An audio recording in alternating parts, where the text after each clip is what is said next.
Assalamu alaikum, mes frères et sœurs en islam. Une question qui se pose. Pourquoi il n'y a pas de tombe pour la dame Fatima Zahra alayhi salam?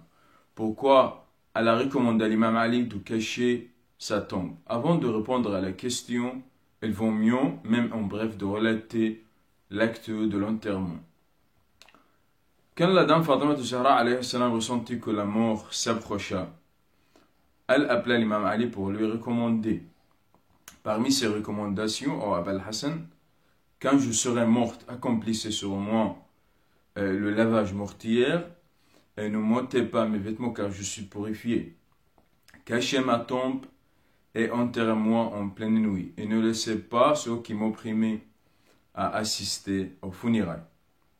L'imam Ali alayhi salam agit selon que la dame Fatima Zahra alayhi salam lui a recommandé.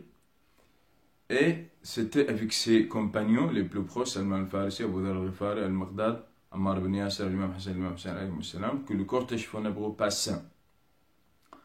Avant de quitter la tombe de la dame Fatima Zahra alayhi salam, l'imam Ali versa les larmes de douleur et de chagrin.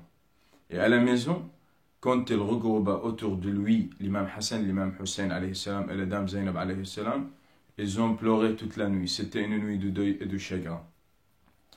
Maintenant, je reviens à répondre à la question. Mais il est nécessaire de revenir même un peu à la période de la vie du prophète sallallahu alayhi wa sallam. Il y a des gens qui étaient avec le prophète. Ces gens-là cachaient leur hypocrisie, leur haine envers la famille immaculée, la famille d'Ahlul Bayt alayhi wa sallam. Et juste après le départ du prophète, ces gens-là manifestaient leur hypocrisie, leur haine. Et se sont pris à la maison de l'imam Ali alayhi salam pour le forcer à faire l'allégeance au calife choisi entre eux, en concertation. Et ils savaient très bien qu'Allah subhanahu wa ta'ala avait désigné l'imam Ali comme le successeur légitime du prophète. Ils ont négligé les recommandations du prophète sallallahu alayhi wa sallam. La dame Fatima Zahra alayhi salam, quand elle avait vu cela, elle croyait que si l'imam Ali alayhi salam ne ferait pas l'allégeance, il serait tué. C'est pour cela elle a défendu l'imam. Elle a défendu l'imam Ali en tant qu'imam légitime et non en tant que son époux. Donc la dame Fatima Zahra alayhi salam avait demandé à l'imam Ali que ces gens n'assistaient pas aux funérailles parce qu'elle avait la vive colère envers ces gens. Elle a subi la souffrance, elle a subi l'oppression de ces gens.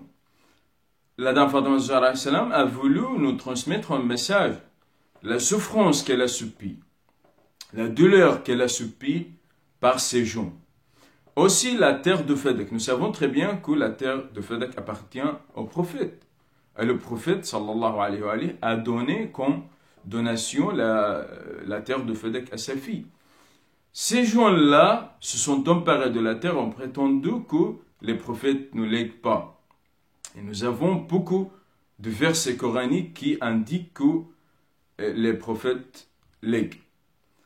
Nous implorons Allah subhanahu wa ta'ala de nous accorder la satisfaction de la dame Fatima Zahra. Wassalamu alaikum wa rahmatullahi wa barakatuh.